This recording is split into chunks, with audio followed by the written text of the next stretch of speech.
Good morning, everyone. Well, it is for me anyway. Um, I have got a few books that I have purchased, well, books and a magazine, and then one other book that I want to share with you that I came across. And yes, if you're looking for something really lightweight to have a bit of fun, just practicing drawing, then I think I have the answer for you here as well. So maybe we'll start with that one today. So this is my May kind of book review, book share. So this is the book that I bought before I started painting. This was pre 2018. 2018 was when I bought my little paint set and started painting. It was a little kiddies watercolor set. This was just slightly before that. Drawing for the Artistically Undiscovered by Quentin Blake and John Cassidy. And it is a fun book. You get to play basically, but within the playing, you do actually learn a little bit about perspective and shadows and things like that. Um, Lots of them are already, you're not starting with a blank page, so you will get some that are already drawn in, and then you will draw some yourself by adding to it basically. So yes, some of these, it gives you some ideas for some buckets, and then I've drawn a few as well. Same here, it gives you some ideas for some hammers, and then you're asked to, you know, come up with some silly ideas. A bent hammer, a bendy hammer. Spectacles. So we get some spectacles that have been drawn down the left hand side here, and then you get to fill some in yourself. Cups and pictures. Pitchers, pictures in that. That's my face jug. Um, it's just fun. Here's the one on perspective, where the it's what do they call it? One perspective rather than two. Anyway, um, I'm practicing that a little bit more. So it doesn't go into perspective any great detail, but it is there. And then shadows and light, where the light is coming from and how that will give you shadows. And these are, you have to fill in where the light source is coming from and where the shadows might be and things like that. Um, and there, try drawing some kind of boxy shape. Use shadow and shading to help show weight and perspective. I don't quite know why I thought I could draw a horse, do you? But anyway, maybe it's yeah, I'm not sure. I can't even come, yeah, the words don't even come. Um Add gentle shading to turn these circles into bubbles. You might want to add a few bubbles of your own. So little things like this. Try a few silhouettes. There we go. There were what I did. I think those were already there. Sometimes it can be hard to tell once you have filled this in whether you did it or whether it was something that was already there. But that just makes it quite good fun. The 14-legged Galumposaurus. There you go. Anyway, I could go on. Here's one page that I haven't completed for whatever reason. Getting your people to fly. So you've got an example here of someone flying off the swing, and then you've got someone jumping off of a uh, diving board. Yeah. Um, but yeah, you could give this person wings. Um, and it does tell you here to draw a little shadow under them, or perhaps a trampoline.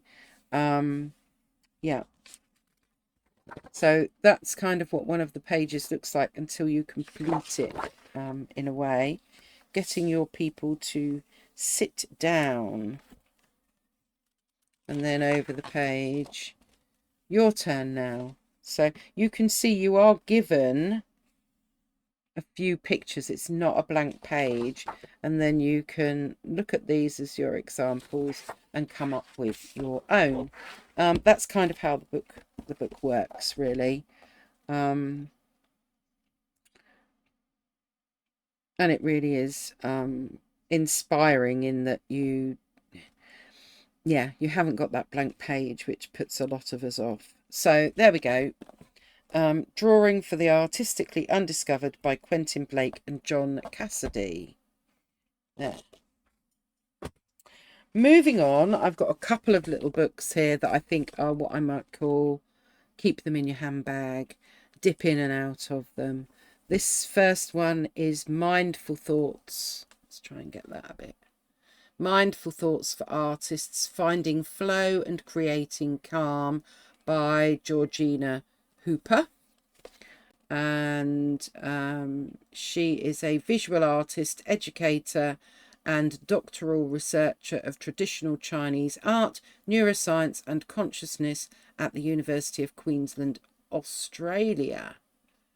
And it's about creating art.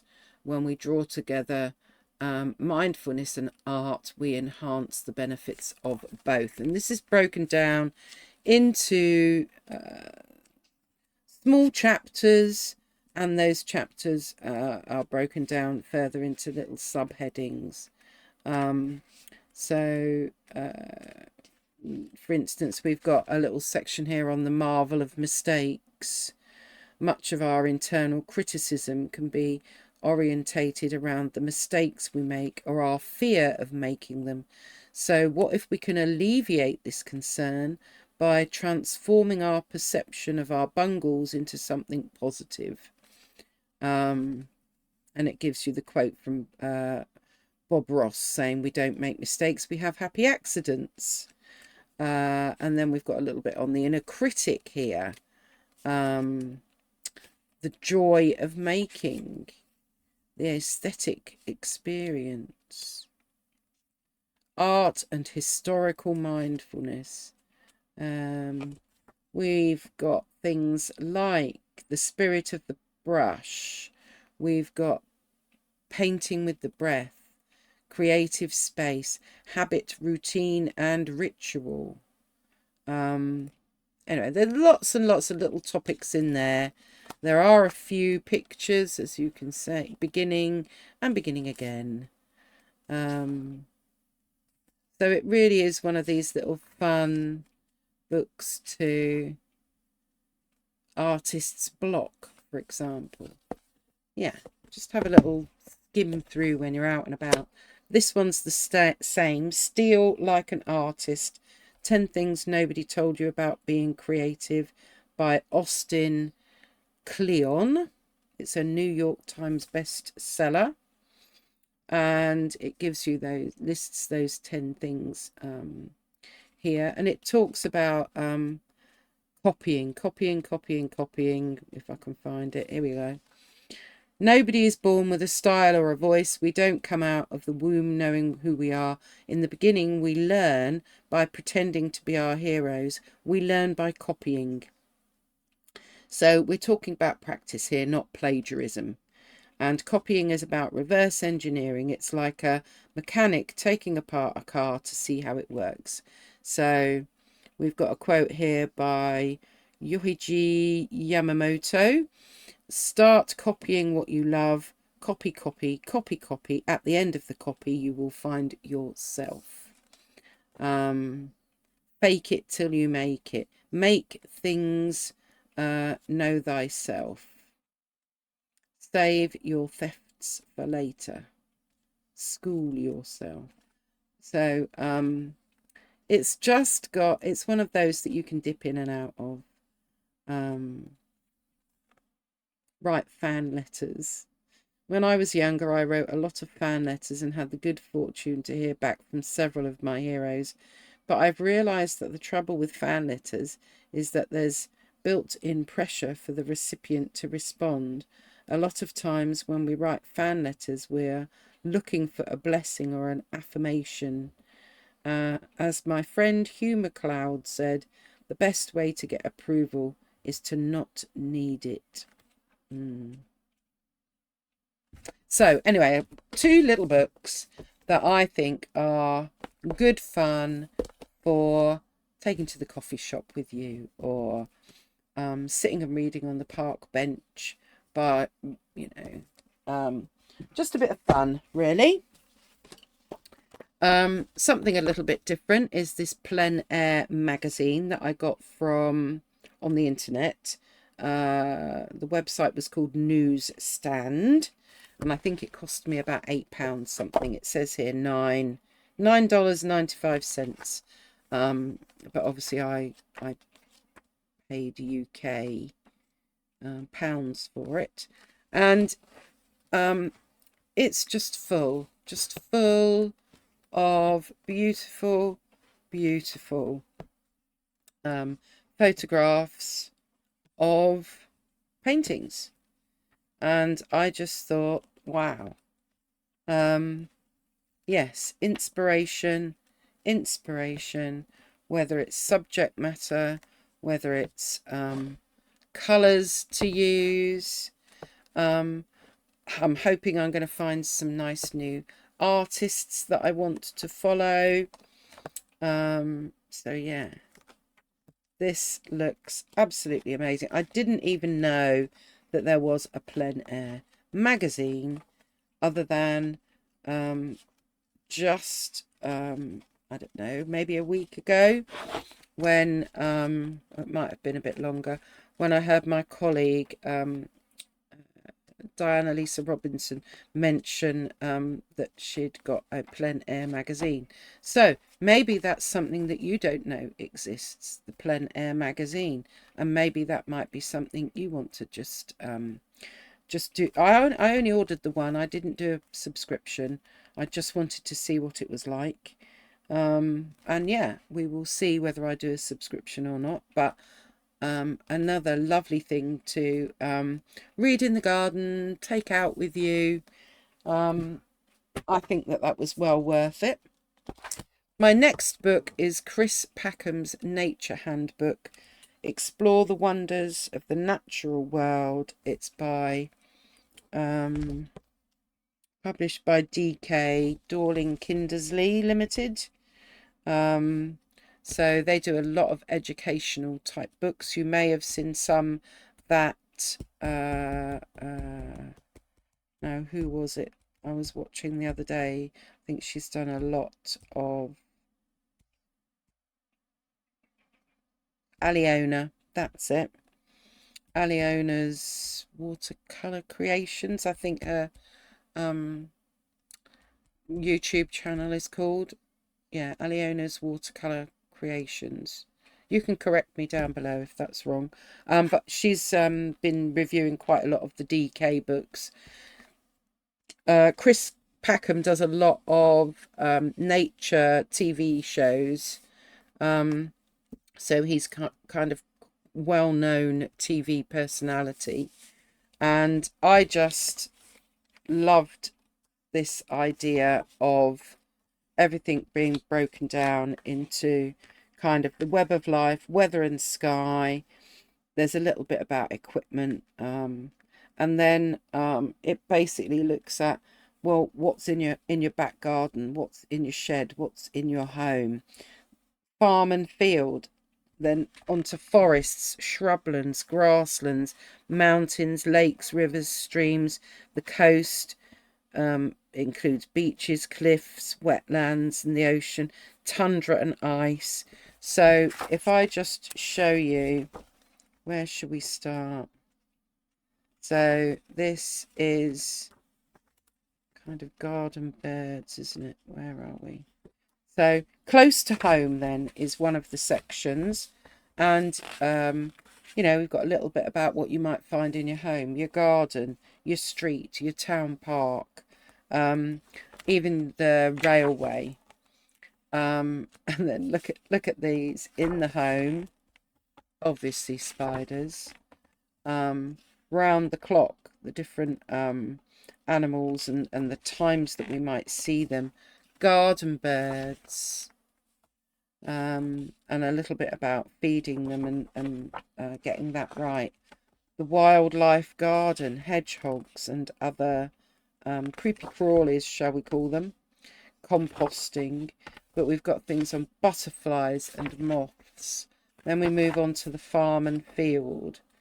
And look at all these gorgeous photos, not just of the animals, but we've got kind of landscape photos here. I just think it's, and I saw hares the other day, walking on the edge of Tyrrell's Wood near me, open farmland, and there were about, I don't know, half a dozen. Yeah, I just caught sight of them. I couldn't photograph them, they were moving too quickly. But look at this. I mean, if you can't get outside yourself for whatever reason, I think this is a lovely book to give you inspiration and ideas on what you might want to paint. Bit on leaves, the forest floor, nature's recyclers. We've got forest birds. I'm losing pages here. We've got coniferous elements. Oh, look. There we go. Deers, shrubland and heath. Close up. Some of the things that we might come across. We've got the heathland, grassland, mountains. I mean, some of the pictures are just glorious. And we've got lake, river and stream. Look at these birds. The water birds. Pond dipping. Swamps, bogs and fens. I mean, he's covered every type of, you know, terrain, I suppose. Beaches, beach walks, turning tides. I mean, yeah, there we go. It is just full of beautiful pictures that will take quite some time to read. So there we go. That's that one. And then my last one is Ashley Jackson's watercolor sketches. Ashley Jackson is from Yorkshire, and he was one of those people that he said, I'm not one for pretty pictures, and very much about painting what you like. So this sketchbook has basically got lots of different places. Where are we? It's actually got 106 different places that he sketched, and they're all like this. So you have the sketch, and then you have a little bit about where it is. There are some pictures of Ashley Jackson. I love this. It makes me feel better about my palette, but just goes to show, you see, you know, that's someone that's using their palette, not just having it look pretty. So here we go. Lovely little sketches that I am really drawn towards. I don't know if it's just that they remind me of books I read as a child or something. I don't know, but they pull me in. I like them. I like the simplicity. Maybe because there's not too much going on, I can start to use my imagination a little bit more. Perhaps that's why I like these kinds of, you know, sketches.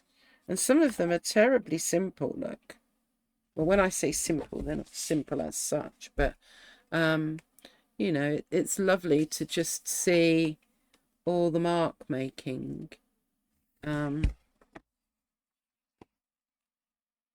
I really, whoops, there we go. I really like the fact that they are a little bit wibbly wobbly, as I call it. There's the shading. So I love that. I mean, these are ink and wash, or pen and wash, whatever we want to call it. I won't go through all of them, but you know, because it's I'm just kind of giving you an idea. There he is again.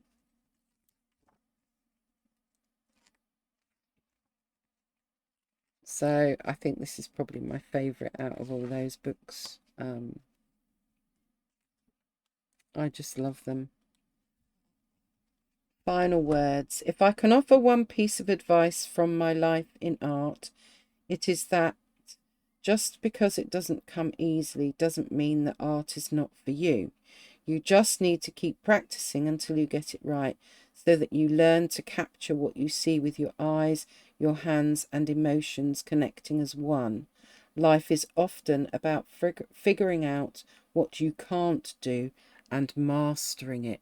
Isn't that great? Okay. Well, there's something to keep us all going and inspire us, isn't it? So there we go. Ashley Jackson's watercolor sketches. This one, I think, although I got it from Amazon, it was what they call an Amazon marketplace. So whatever that means. And that one only cost me £7. So there we are. A few books then. I will put the links to everything below. And